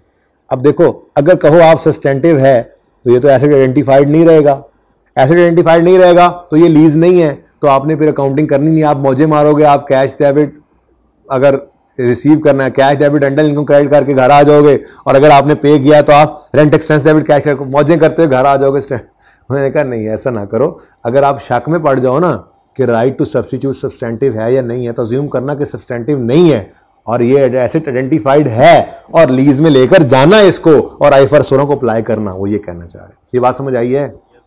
ठीक है, तो सादा बात, दो चीजें होना जरूरी है लीज के लिए। पहली बात एसेट आइडेंटिफाइड हो, और दूसरा नहीं हाँ राइट टू कंट्रोल माना, वो कंट्रोल का है ना, मैंने कहा राइट टू सब्स्टिट्यूट की तरफ चले गए आप, राइट ही मुझे सुनाई दिया। ठीक है ना, दो शर्तें होना जरूरी हैं लीज के लिए, पहली बात आइडेंटिफाइड एसेट हो और दूसरा कंट्रोल हो लेसी का, लीज कहेंगे। अब उसने कहा आइडेंटिफाइड कब होगा एसेट, जब उन्होंने कहा जी एक्सप्लिसिटली या इम्प्लिसिटली क्या दिया जाए कि जी ये एसेट है लीज पे दिया। ठीक है, लेकिन साथ ही उन्होंने कहा अगर राइट टू सब्स्टिट्यूट आ जाए तो फिर ये एसेट आइडेंटिफाइड नहीं है, अगर आइडेंटिफाइड नहीं है तो लीज भी नहीं है। तो स्टैंड ने कहा कब हम कहेंगे कि सब्सटेंटिव है ये राइट टू सब्स्टिट्यूट, जब प्रैक्टिकल एबिलिटी भी हो और बेनिफिट भी हो रहा हो इकोनॉमिकली, इन दो सूरतों के अंदर हम उसको सब्सटेंटिव कहेंगे। ठीक है, और सब्सटेंटिव है तो फिर एसेट आइडेंटिफाइड नहीं है, इसलिए कोई लीज नहीं है। लेकिन साथ ही नोट दे दिया गया, इंपॉर्टेंट नोट क्या है कि if it is difficult to determine right is substantive और not, we must assume substitution right is not substantive, का मतलब कि ये आइडेंटिफाइड है और लीज को लगाओ। ये बात समझ आ गई? चलिए next thing is, does the lessee have right to control the use of asset. दूसरी चीज है कंट्रोल कैसे डिटरमिन करेंगे जी। ठीक है, उन्होंने सादा बात क्या की जी कि right to obtain substantially all the benefits and right to direct the use. सादा बात है, कहता है जी एक तो कब कहेंगे जी लेसी के पास जो है वो, कब कहेंगे लेसी के पास कंट्रोल आ गया, मैंने इसको कहा ये पकड़ो मारकर, आप जाओ जो मर्जी कर लो, सारे बेनिफिट भी तुम्हारे, और आमिर भाई को, ये भी आमिर है वो भी आमिर है, कैमरामैन आमिर को कहे कि ये यूज कर लो आप, तो ये डायरेक्ट भी कर रहा है उसका यूज। तो कब कहा जाएगा कंट्रोल है, जब फायदे भी खुद ले रहा है और दूसरों को फायदा देने वाला या उनको फायदा लेने से रोकने वाला इस एसेट से ये आमिर बन जाए, तो हम कहेंगे आमिर का कंट्रोल आ गया इस पे। ये बात समझ आई है? सादा सी बात है। द लेसी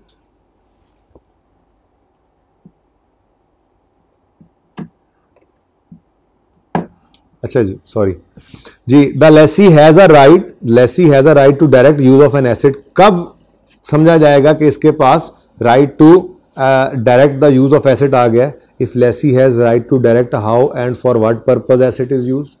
क्या मतलब कि आपने इस मार्कर को कैसे यूज़ करना है, किस मकसद के लिए यूज़ करना है, ये इसकी मर्जी है। देखो ना, अब मैं कहूँ ये मार्कर आपको लीज पे दिया, ठीक है, और मैं कहूँ lessor being a lessor supplier, मैं कहूँ ये मार्कर लो आपको लीज पे दिया, इससे लिखना नहीं है यार, ये क्या बात हुई। कंट्रोल तुम्हारा है, बस लिखना नहीं है इससे, हद होगी यार, ठीक है। लेसी के पास कब कंट्रोल समझा जाएगा, जब वो इसको डायरेक्ट कर सके कि किस लिए इस्तेमाल करना है इसको और कैसे इस्तेमाल करना है, उसकी मर्जी हो, ठीक है। Next, if the how and what for what purpose is already pre determined से अगर बात हो गई है तो lessee has right to operate the asset, lessee design the asset and its design pre determines how to. Use मोटी मोटी बात यही है, ठीक है, कि आपने कब एसेट को समझना है कि कंट्रोल में आ गया, जब लेसी उससे फायदा उठा सके खुद या दूसरों को पहुंचा सके और दूसरों को फायदा देने से रोक सके, ठीक है ना, और मर्जी उसकी चले ना, मर्जी उसकी चले, तब कंट्रोल उसके पास आ गया, ठीक है।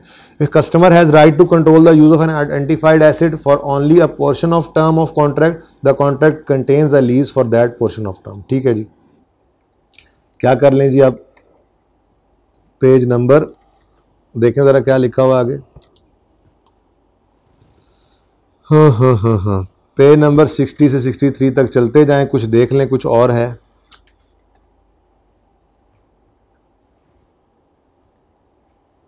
एग्जाम्पल आप देखना घर पे ज़रा पढ़ना, फिलहाल मैं ये एग्जाम्पल नहीं करवा रहा, ये कुछ सिनेरियोज कर लेते हैं, पढ़ते जाते हैं, कंक्लूजन में फिर ड्रॉ करते जाएंगे, ठीक है। Peach company needs to transport its goods to customer in Karachi using rails. आगे नहीं पढ़ना आपने, ठीक है, पॉज करें जरा जी। Peach company needs to transport its goods to customers in Karachi using rails. The company enters into a contract with a rail freight carrier for use of 10 rail cars of a particular type for 5 years। हाँ भाई, 10 ट्रेनों की lease है या नहीं है, पहले तो ये बताओ। 10 ट्रेनें लेनी है, ट्रेनें कह लो या रेल फ्रेट कैरियर कह लो, डब्बे कह लो, जो भी कह लो, ठीक है, मैं ट्रेनें कह देता हूँ, ठीक है। ये 10 ट्रेनें आप लोगों ने 5 साल के लिए ले ली हैं, ठीक है, रेल फ्रेट कैरियर से। ये लीज है कि नहीं है, आइडेंटिफाइड एसेट है, बोलो। यूज ऑफ 10 रेल कार्स, अब नहीं क्लियर तो चुप करके कह दो ना, आइडेंटिफाइड 10 कह रहे हैं तो वो 10 रेल कैरियर्स ही हैं, ठीक है, और 5 साल के लिए उस पर लीज पे दे रहे हैं, कोई बात भी नहीं उसने की हुई, तो फिर नॉर्मली काम करेंगे ना। आज तक ऐसे ही तो करते आए हैं, खुद से हमने कभी ऐसी चीज़ सोची भी नहीं थी, आज एंड पे आकर पढ़ रहे हैं तो ऐसे ही होता था। 10 डिब्बे हैं, आइडेंटिफाइड है बस, ठीक है, और उनको लीज पे लिया हुआ है तो कंट्रोल हमारा ही है, हम इसके ऊपर लेकर जाएंगे अपनी चीज़ों को, ठीक है। तो ये क्या है, एसेट इज आइडेंटिफाइड,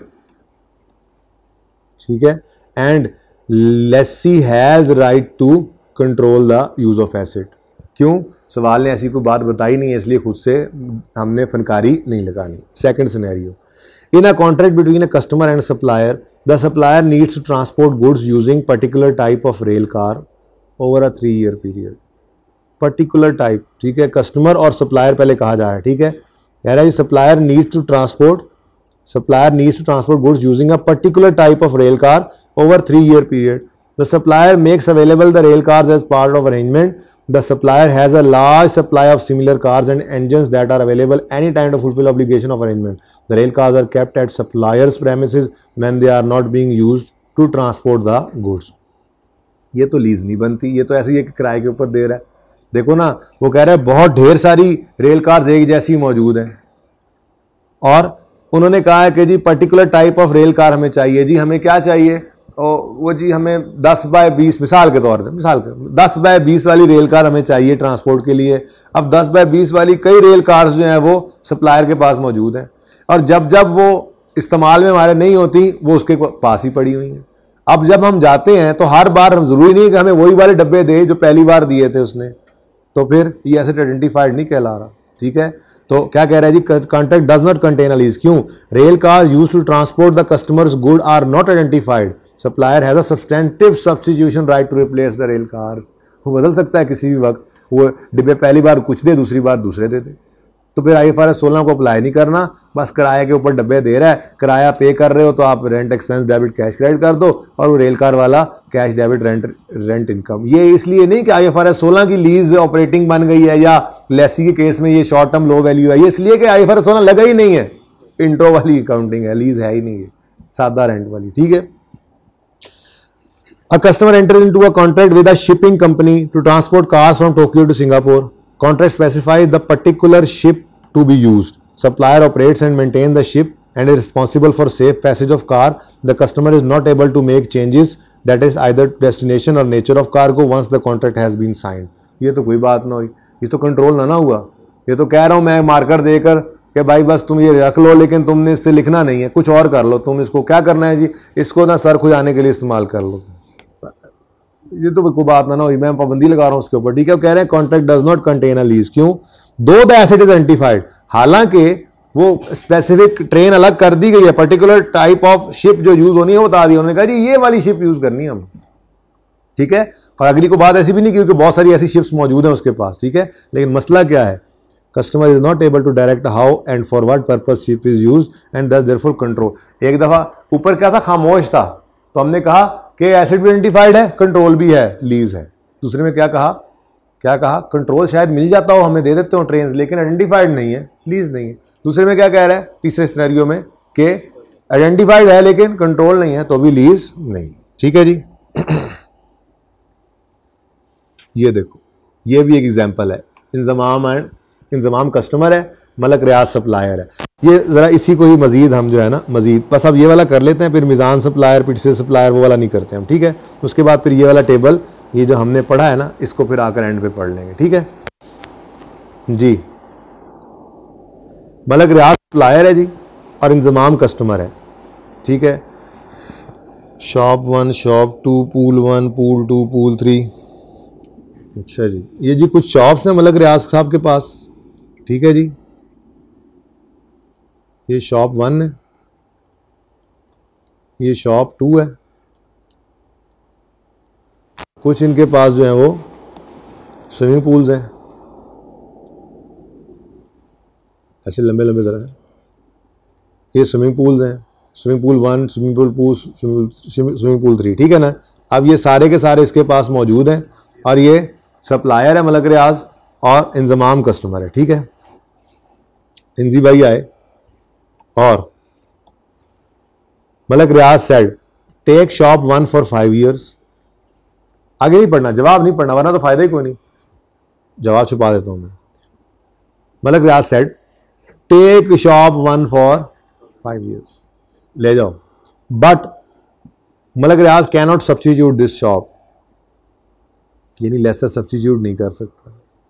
इसका मतलब कंट्रोल जा रहा है उधर। Inzamam can only start an activity with permission of, ये कुछ बात हजम नहीं हो रही भाई। दुकान है, मिल गई है, अल्लाह खैर सल्ला, वो जो मर्जी करे, उधर जिम बनाए, उधर जनरल स्टोर बनाए, उधर मेडिकल स्टोर बनाए। ठीक है। आप कैसे कह सकते हैं सिर्फ जनरल स्टोर मेडिसिन शॉप बना सकते हैं, वो भी विद इजाजत? यानी lessee has no right to direct how and what purpose it is, ये नहीं कर सकता। तो इसका मतलब ये लीज नहीं है। ठीक है। It is not a lease, क्योंकि इसके अंदर एसेट आइडेंटिफाइड तो है, यानी लेसर का राइट टू सब्स्टिट्यूट तो नहीं है, क्योंकि उसने क्या कहा है, शॉप 1, वो वाली दुकान तुम ले लो। ठीक है। इसका मतलब एसेट तो आइडेंटिफाइड हो गया, क्या कंट्रोल मिला है इंजमाम को? कंट्रोल तो नहीं ना मिला, अपनी मर्जी से कुछ कर नहीं सक रहा, इसका मतलब ये लीज नहीं है। डन। अच्छा, this is not a lease. Next, Malik Riaz said take shop 2 for 5 years, identified है, but MR can not substitute this shop, identified ही है। Inzamam can start any activity in this shop and direct the timing और opening closing of shop, lessee has right to direct how, सारा control भी इसके पास आ गया। This is a lease. ठीक है। ये क्या है?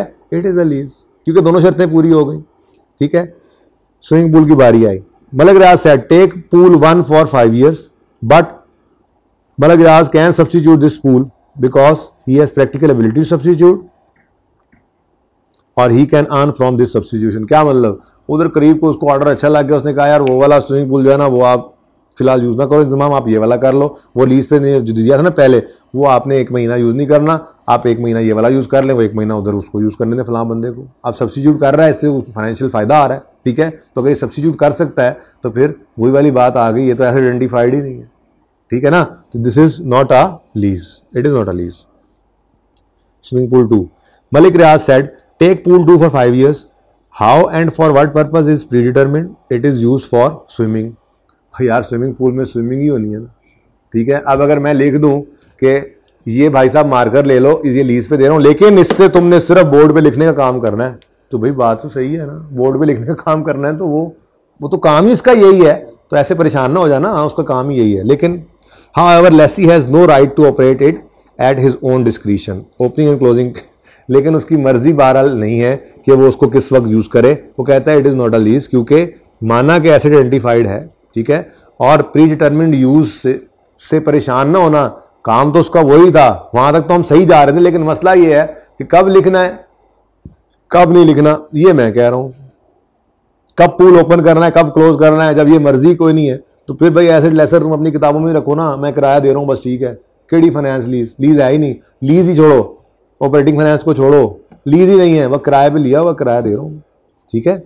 Last, Malik Riaz said, take pool 3 for 5 years. How and for what purpose is predetermined that it is used for swimming. Lessee has right to operate at his own discretion. ये lease है। आप कहोगे कि जी pre determined purpose है, भाई लेकिन purpose तो यही है ना स्विमिंग पूल। उसने ये तो नहीं कहा कि इसमें भैंसों को नहलाओ, उसने कुछ नहीं कहा हुआ, उसने कहा हुआ कि स्विमिंग के लिए इस्तेमाल करना, तो स्विमिंग पूल का काम ही स्विमिंग आपने करनी है, ठीक है। भैंसों के लिए तो नहरें मौजूद हैं, तो ये लीज है, ठीक है। अगले फिलहाल नहीं पढ़ते, मेरे ख्याल में ये काफ़ी है, ठीक है। इस पेज को ज़रा पढ़ के देखें। आइडेंटिफिकेशन ऑफ लीज के लिए ये पेज बड़ा इंपॉर्टेंट है। आइडेंटिफिकेशन टेस्ट्स जी, पहला एसेट आइडेंटिफाइड होना चाहिए, अगर तो आइडेंटिफाइड नहीं है तो ये लीज ही नहीं है। नजर आया?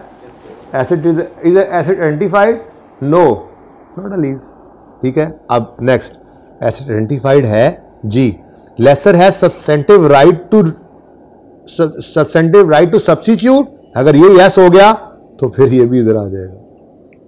सब्सटेंटिव राइट टू सब्स्टिट्यूट मतलब ही क्या था, एसेट आइडेंटिफाइड नहीं है, ठीक है, वहीं से निकल गई कहानी। अच्छा जी, एसेट आइडेंटिफाइड है जी है, क्या लेसर को सब्सटेंटिव राइट टू सब्स्टिट्यूट है जी नहीं है, तो फिर अगली बात, क्या लेसर के पास कंट्रोल है, कैन डायरेक्ट यूज ऑफ, अगर तो इसका जवाब ना आया तो ये भी लीज फिर नहीं है।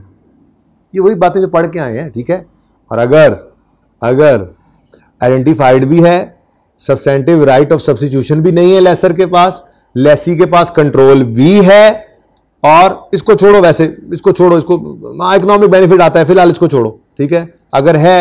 अगर राइट टू यूज नहीं है, क्या कह रहा है जी, एसेट भी आइडेंटिफाइड, ठीक है, फिर लेसर का राइट टू सब्स्टिट्यूशन भी नहीं है, लेकिन लेसी के पास कंट्रोल ही नहीं है, किस वक्त खोले किस वक्त बंद करे, तो कंट्रोल तो ना हुआ तो ये भी लीज नहीं रहेगी, ठीक है। और अगर ये भी यस हो जाए तो अब मेरे पास रेड कलर ही बचा है, तो इट इज अ लीज, तो फिर क्या बन जाएगी ये लीज। तो ये बातें हम पढ़ कर आए हैं, ठीक है ना। इकोनॉमिक बेनिफिट बस बीच में, ठीक है, कोई इतना ज़्यादा टेस्ट नहीं है, वो बस बात वैसी बीच में लिखी हुई है स्टैंडर्ड ने, तो इस टेबल के अंदर वो भी लिख दी गई, ठीक है, और सही है, समझ आई। तो लीज है या नहीं है, इसका पता लगा हमें पेज 60 और 63 पे। तो ये सबसे एंड पे बात पढ़ी, जो सबसे पहले पढ़नी चाहिए थी। बहरहाल ये बात इतनी सी है कि लीज है या नहीं है। अगर मैं शॉर्ट बात करूं ना, इधर देखो, शॉर्ट बात करूं अगर,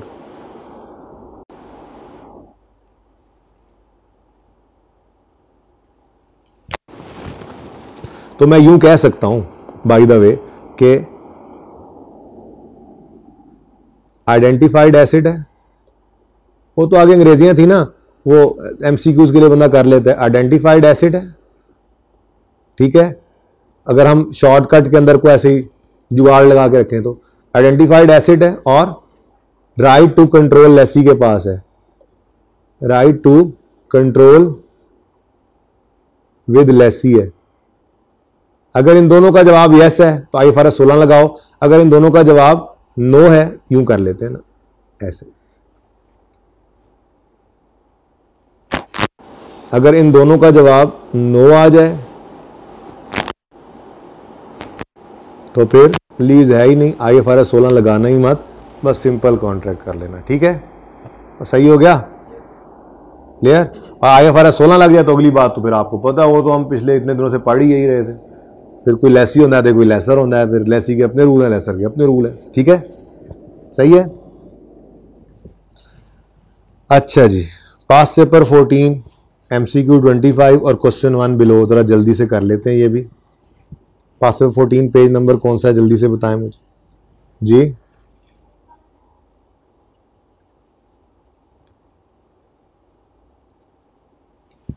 page number 1, question number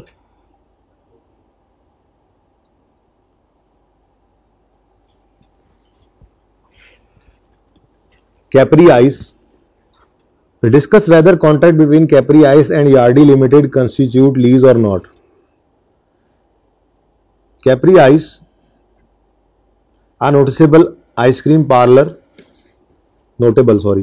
enters into a contract with Yardley Limited to use a space in shopping mall owned by Yardley for a period of 5 years. तो लेसर कौन बन रहा है जी इसके अंदर, मुझे तो लग रहा है कि वायल लेसर बन रहा है, सही है, पता नहीं फिलहाल तो ये कौन है, सप्लायर और कस्टमर, लेकिन बाद में लिख लेंगे ना, चलो लेसी बन भी सकता है नहीं। अच्छा,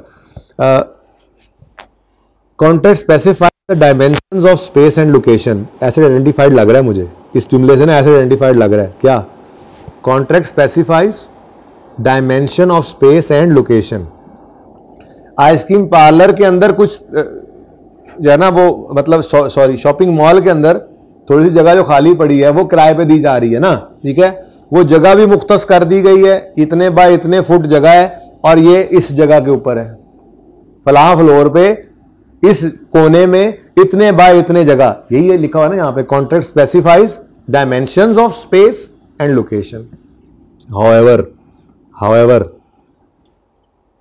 vial has discretion to relocate the space to any floor to accommodate other customers who would be conducting promotional events and ये क्या बात हुई, क्या ये तो राइट टू सब्स्टिट्यूट एग्जिस्ट करता है, इसका मतलब ये तो एसेट आइडेंटिफाइड नहीं है जी, फिर ये लीज नहीं है, ठीक है। अब डिस्कस करना है तो ये सारी बात आपको डिस्कस करनी पड़ेगी, तो देखो जरा सोल्यूशन में क्या लिखा हुआ है, आप क्या लिखोगे, आप कहोगे जी एसेट आइडेंटिफाइड तो है लेकिन चूंकि right to substantive right to substitute मौजूद है लेसर के पास, इसलिए it is not a lease, ठीक है जी। तो 14 के ऊपर आए,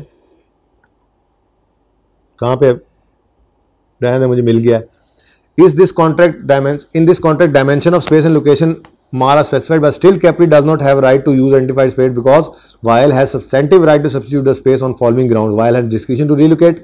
Weil would benefit economically from substituting the space. जाहिर है बेनिफिट तो हो जाएगा ना, क्यों, वो उसको भी लीज पे पहले दिया हो तो उसको कहेगा यार तुम पीछे साइड पे चले जाओ ना यार, ठीक है, इन लोगों ने ना इश्तिहार चलाने हैं, नए नए आए हैं तो आपसे भी किराया ले रहे हैं और जो नए बंदे आ रहे हैं उनसे भी ले लेंगे, जिन्होंने प्रमोशनल एक्टिविटी करनी है अभी आपको उन्होंने दे दी है सामने जगह, ठीक है, 6 महीने बाद उन्होंने कहा यार ये ना मशहूरी करनी है, इश्तिहार लगाने, आप थोड़ा सा साइड पे हो जाना, पीछे हो जाना, ये जगह इनको दे दें थोड़ी सी, ठीक है, तो फिर उन्होंने कहा जी ये लीज है ही नहीं, ठीक है। In light of above contract does not constitute a lease, बात समझ आई। तो 3 नंबर का काम हमने देखो पास पेपर्स में से किया। उसके बाद कौन सा सवाल करना है जी, MCQ 25, जल्दी से ओपन करें, आप खत्म कर रहे हैं ना आज ये टॉपिक, तकरीबन हो ही जाएगा। One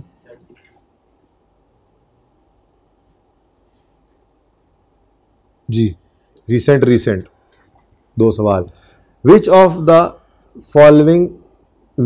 following is one of the condition set out in IFRS 16 for an arrangement to be classified as a finance lease, लिखा हुआ है ना, नहीं ऑपरेटिंग लीज लिखा हुआ है, लीज लिखा हुआ है, वो कह रहा है ये बताओ कि लीज भी है कि नहीं, क्या, which of the following is one of the condition to constitute this contract as a lease. IFRS 16 के अंदर 2 कंडीशंस थी भाई, पहली एसेट आइडेंटिफाइड होना चाहिए और दूसरा कंट्रोल, राइट टू कंट्रोल भी लेसी के पास होना चाहिए, 2 शर्तें पूरी हो जाएं तो हम क्या कहते हैं जी, हो गया ये लीज का कॉन्ट्रैक्ट है। अब वो कहते हैं इनमें से इन 2 में से कोई एक यहां से ढूंढना है, उसने एक कहा है, Number one, the lessee has right to obtain substantially all the economic benefits from use of lessee of asset. इसको कंट्रोल कहते हैं. Lease term cover substantially all the, ये तो नहीं, ये तो कौन सा है, ये तो कौन सा है, ये तो फाइनेंस या ऑपरेटिंग वाले लीज का टेस्ट है. ठीक है, वो कहते थे नॉट अ फाइनेंस लीज या is a finance lease. 5 test नहीं थे, ये वही नहीं है. Lease term covers substantially all economic life, lease term और यूजफुल लाइफ 75% वाला टेस्ट, ये तो वो है. ये इस तरफ नहीं ला रहा कि लीज है भी कि नहीं, वो कह रहा है लीज है, आगे बताओ ये लेसर की फाइनेंस लीज है या ऑपरेटिंग लीज है. तो ये तो बात नहीं कर रहा वो, क्योंकि उसने क्या कहा ऊपर, ये देखो क्या कहा उसने, following is which of the following is one of the condition set out आइसोलम for an arrangement to be classified as lease. Lease भी है कि नहीं है, अभी तो बात ये हो रही है भाई. ठीक है, तो इसलिए ये दूसरे वाला तो नहीं, पहला तो लग रहा था, लेकिन बाकी पढ़ लें क्योंकि उसने एक कहा है. Lessor has substantive right of substitution. Lessor के पास सब्सटेंटिव राइट ऑफ सब्स्टिट्यूशन हो तो ये तो आइडेंटिफाइड एसेट नहीं रहता, तो ये तो लीज नहीं है. वो कह रहा है कि कौन सी ऐसी कंडीशन है जो कि करती है इस तरफ लीड के ये लीज है, तो ये भी नहीं है. ठीक है, lessor has right to direct use of, हाँ ये लग रहा है. तो फिर ऊपर वाला क्या है, lessee has right to obtain substantially all the economic benefits from use of asset. अब इसका क्या करें जी कौन सा, नहीं वो तो ठीक है, डेल्टा क्या, डेल्टा तो ठीक है ना. ये lessor has right to direct use, ये सही है. लेसर हैज डायरेक्ट, लेसर कहेगा कि जी आप दुकान जो है वो इधर लगा लो और कल को आपने दुकान जो है इतने बजे से इतने बजे खोलनी है. तो क्या ये फिर कंट्रोल चला गया भाई? पढ़ के आ रहे हैं ना थोड़ी देर पहले, यानी दुकान दे दी मलक रियाज ने, लेकिन कह रहा है भाई यहाँ पे तुमने सिर्फ ये चीज़ बनानी है, ये चीज़ बनानी है, तो ये लीज नहीं है. तो फिर क्या बच जाता है जी, ले देकर ए. ठीक है, lessee has right to obtain substantially all the economic benefit from use of asset. इसका मतलब क्या है, वो कंट्रोल है उसके पास. क्योंकि कंट्रोल की डेफिनेशन अभी तो पढ़ा के आ रहा हूँ. कंट्रोल की डेफिनेशन में क्या बताया था आपको, ये फायदा उठा रहा है और दूसरों को भी फायदा उठाने के लिए वो डायरेक्ट कर सकता है, तो उसके पास क्या है, कंट्रोल है. बाकी सारे नो हो गए तो फिर एक यही यस बनता है. ठीक है, 1 नंबर का ये सवाल भी था. अब जरा हैंड आउट वाला सवाल देख लेते हैं, क्योंकि तीसरा वही करना है हमने. बड़ा अच्छा सवाल है, ये भी देखें. अच्छा, ये भी ना पास पेपर का सवाल है, लेकिन ना इसमें थोड़ा सा मसला ये है कि फुल फ्लैज सवाल में से उठाया गया ये पार्ट है, इसलिए ओएल क्या है, लेसी, ये सवाल ओरिजिनल सवाल के अंदर नहीं लिखा हुआ. ठीक है ना, ये ना समझना, जब आप जाकर देखो सवाल में, आप देखो कि जी ये ओएल आ रहा है या एनर्जेटिक लिमिटेड आ रहा है, तो ये सवाल के अंदर नहीं लिखा हुआ, यहाँ पे तब्दीली क्यों कर दी गई. असल में ये ओरिजिनल सवाल के अंदर तो पूरी बात लिखी हुई थी ना, तो वहां से सिर्फ इतना सा पार्ट उठाया गया, तो फिर पता नहीं लग रहा था. ठीक हो गया. अच्छा जी, on 1 May 2021 lessee entered into an arrangement with, lessee या लेसर नहीं, आप यूं कहो, OL entered into an arrangement with energetic EL for use of 5 photocopy machines for a non cancellable period of 3 years. Semi annual installments of 2 million is to be paid in advance. As per agreement, EL has substantive substitution right to replace the machines. हाँ भाई, lease ही नहीं है, तो फिर entry क्या करेंगे, कहते हैं prepare general for the year 31 दिसंबर 2021. क्या एंट्रीज करेंगे जी, क्या एंट्री करेंगे. किराया लिखा हुआ है सेमी एनुअल 2 million है, सेमी एनुअल है. ठीक है, और कितने अरसे के लिए ये लीज पे लिया ये हमने, तो बस इंट्रो वाली अकाउंटिंग कर लेना. ईयर एंड है 31 दिसंबर, 1 जनवरी 2021 पे साल शुरू होता है जी, और हमारा ये साल 31 दिसंबर 2021 पे ख़त्म हो रहा है. इस साल के अंदर 12 महीने हैं, जैसे हर साल में 12 महीने होते हैं. ठीक है, ऐसे ही है ना. अच्छा, अब किस महीने के अंदर, जनवरी, फरवरी, मार्च, अप्रैल, मई, लिख ही लें, जून, जुलाई, इंट्रो शुरू हो गई, अगस्त, सितंबर, अक्टूबर, नवंबर, दिसंबर जी. वो कह रहा है जी 2 मिलियन का 6 महीने बाद 2 मिलियन पे करना है इन एडवांस. ये 1 मई को काम शुरू हो रहा है, बोलो 1 मई को 2 मिलियन यहां पे करोगे, मई, जून, जुलाई, अगस्त, सितंबर, अक्टूबर, फिर 1 नवंबर को आप 2 मिलियन पे करोगे. अब आपका ये 2 मिलियन सारे का सारा एक्सपेंस बन जाएगा, और इस 2 मिलियन में से ये 6 महीने का है ना, इधर देखो, ये एंड पर आओगे, ये एंड पर आओगे तो इसमें से 2 महीने जो हैं वो एक्सपेंस बनेंगे और अगले 4 महीने प्रीपेड एक्सपेंस। कोई इंट्रो वाली अकाउंटिंग है भाई, ठीक है ना। अगर आप बात करें इनकम स्टेटमेंट में क्या जाना है, एंट्रीज तो आप कर ही लेंगे, मैं इनकम स्टेटमेंट बैलेंस शीट की बात कर लूं। इनकम स्टेटमेंट में क्या जाएगा जी, रेंट एक्सपेंस, रेंट एक्सपेंस जाएगा ना, ये कितना होगा 2 + 2, ये 12 महीनों का नहीं है भाई, 2/12 6 महीनों का है, इसमें से 2 महीने एक्सपेंस में चले गए। सही है, सही है ना, कितना बना,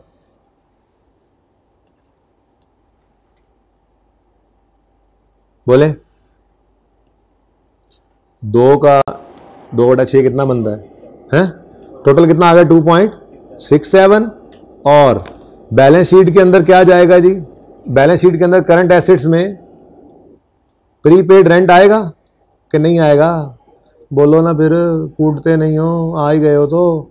आखिरी वाले 2 का 4/6 ये प्रीपेड है, कितना, इंट्रो वाली अकाउंटिंग, ये आ गया 1.33।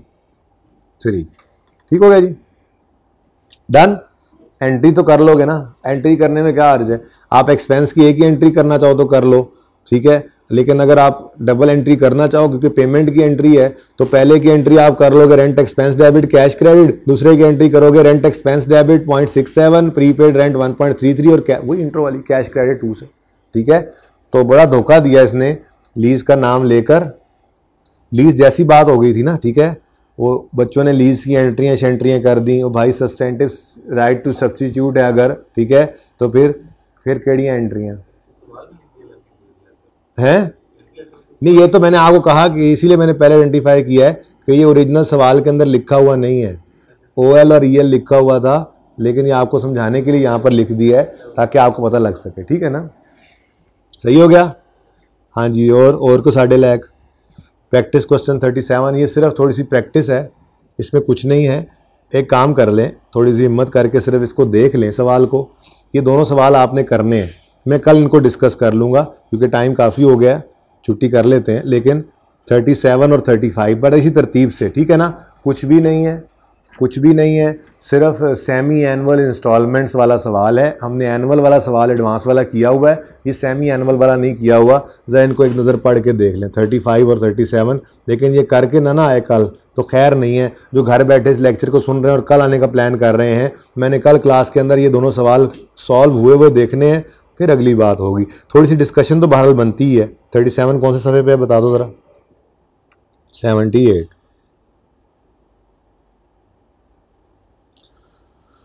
बहुत दूर है पेंडा जी 78 तो अभी।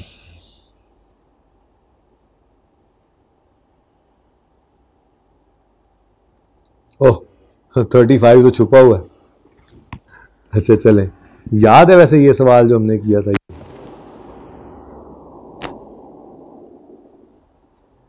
यार ये नहीं करते, इसको साइड पे कर लेते हैं, बाद में काम ही आ सकती है ये चीज़।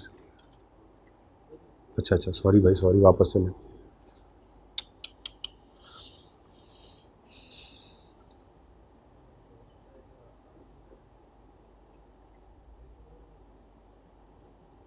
क्या हुआ, बातें क्यों कर रहे हो जाता होता है, कुछ नहीं, खैर है, हो गया जो होना था, रिजल्ट आ जाता होता है, कोई नहीं। क्या सोए उठे तो रिजल्ट आया हुआ।